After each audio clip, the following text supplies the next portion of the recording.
Now, last but not least, we're just going to talk about how atoms group together with different substances to make compounds, because the ratio at which they all put themselves together actually affects them quite a lot.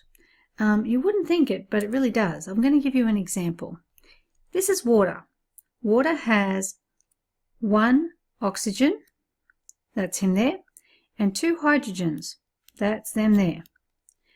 So that's water, a ratio of 1 oxygen to 2 hydrogens.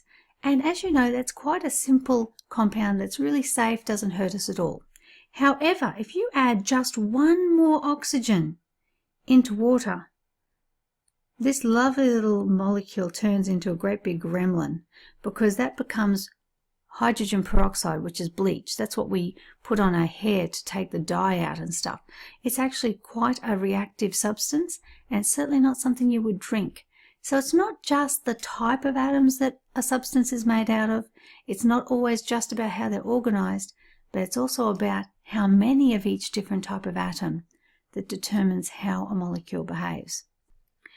Now, because this is so important, we actually have a formula that we write down, because this is essentially a recipe for a substance.